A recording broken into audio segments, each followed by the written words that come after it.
Hello everyone, welcome to another episode of Kaiju Talks. This is Jared. This is Carter.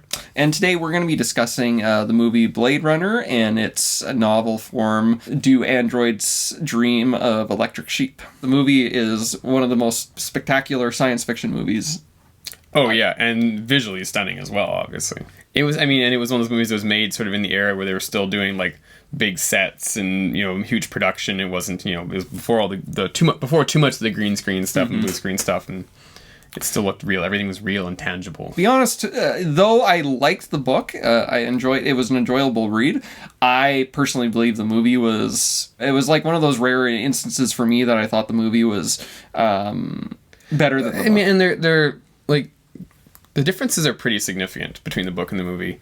Like, I feel like they basically just sort of took a bit of the premise and the characters, and then there's, it's quite different in terms of just like the aesthetic and a bit of the story and the angle that the characters are approached from. Because in the book you're basically just following Deckard the entire time. Like, there's no other character, but there's no other character's perspective. Well, it's funny because I will say, personally for me, I almost preferred Deckard in the book than the movie. Personality wise, I got very much more of like a mysterious kind of character from the book. He wasn't a cop. He was a private detective, right? He was a bounty hunter in the book. Basically, while in the movie he was more part of the police department that kind of hunts replicants or androids, depending on really what you want to call it. In the movies, I felt for the replicants.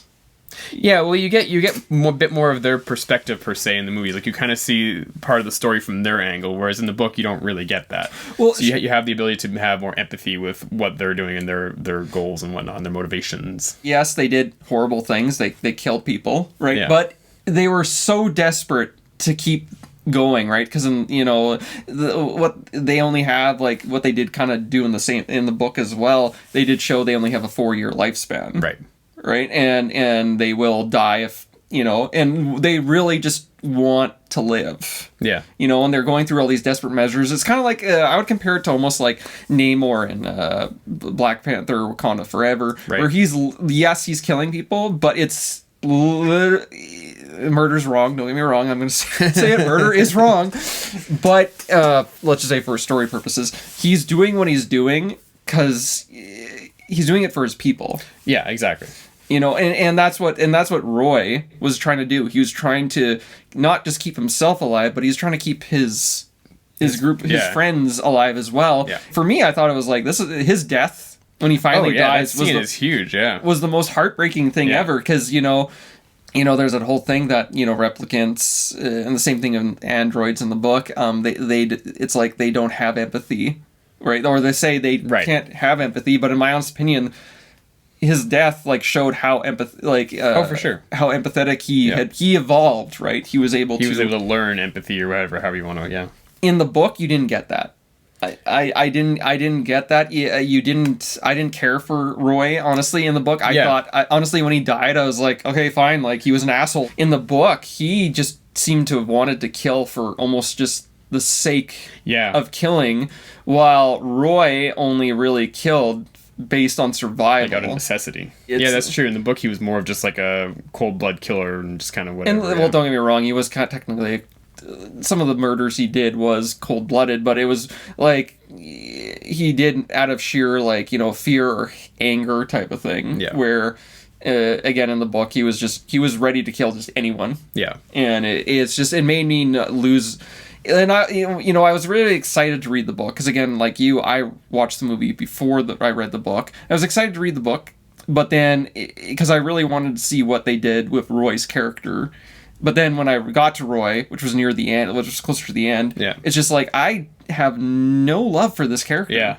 You don't get to see that side of them. You don't get to see the side of them that's trying to fight for their freedom and fight for just wanting to live, right? You just see them as like the bounty that Deckard's hunting, and it's sort of like, at this point I don't even know if I want to call him a villain. He was more of an anti-hero in this. It's that gray area, where it's like you're saying, like, because in the movie you have the ability to see, or they show you their side of the story. They show you their perspective. They show you their motivation of like wanting to fight for their freedom, and so you kind of get the sense he's not necessarily a bad guy, whereas in the book you don't really see that. So it's just like he is the bad guy. Though I liked the sequel, I felt like the sequel was way different than from the first. Yeah, I actually didn't really like the second movie, to be honest. I know it got a lot of like acclaim and whatnot, but I visually beautiful, but again, it's visually great. But I felt like there were some moments that were really cool, but I just felt it was kind of long and sort of it didn't have the same appeal that the first movie had. I did like how we find out that Deckard had a child with Rachel, who was a replicant, and it was kind of like the first replicant human baby. Yeah, it was like I did like that kind of part of the story, but honestly, I feel like it was the type of situation it almost didn't need a sequel. Yeah, probably not. it could have been fine, but I could see why people wanted to see more, because again, at the end of the movie, where again, huge difference in the book, where in the movie Deckard doesn't have a wife. Yeah. He falls in love with Rachel, and they go into hiding. Right. And I kind of get that, kind of let it open to a sequel, and maybe they tried spending years trying to wonder how do we do a sequel. Isn't in the book, it's like, because I know in the movie they have the whole thing where you're not really sure if Deckard's a replicant or not. Is the book, I can't remember, the book is the same, right? The book doesn't have that. So at the end of the book, like, after killing all the replicants, right, and he's made all of his money, he kind of has this moment of like he's unsure what's happened. He doesn't have that clarity, and he goes somewhere where he finds like this frog where he thinks it's real, right? And he brings it home, but then they find out that the frog is actually a replicant. And he's like kind of like defeated a little bit, and it ended in a way where you're kind of, for me in the book, it ended in a way where it kind of left his fate unknown, right? A little bit. It's a bit more of a slow burn than the movie. Yeah, and in the movie though, it is left to interpretation, where I guess a little bit more better, where he goes. I guess it depends which version of the movie you're talking about. There's like 3 different versions, they all different endings. So. Well, like I watched for me, the one that always stays fresh is the one where he and Rachel go into hiding, because there's that belief in like that fan theory, or not fan theory. It's more like an actual theory where he might also himself be a replicant, because even I think it was replicants don't know they're replicant. Certain replicants wouldn't know that they're replicants. Right. But like I said, it was just for me a rare occasion that the movie for me was better, and it was more like it wasn't even an adaptation. It was like inspired by. You could have just. I would have. It's true. Yeah, they were significantly different enough that you could almost say it's more of a inspired by the story of Android's Dream of Electric Sheep.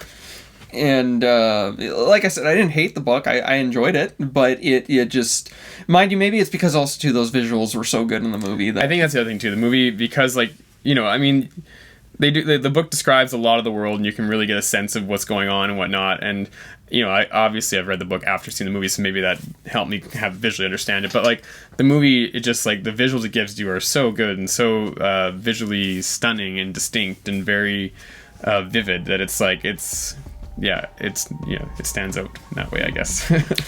Let us know what you think about the movie and the book, which one you think's better, which one you think's worse, if they're equally as good, whatever you think about them. And if there's any other movies and book combinations that you want us to take a look at, drop it in the comments below, and we'll definitely check them out. And thanks for joining us, and we'll see you in the next one. Thank you.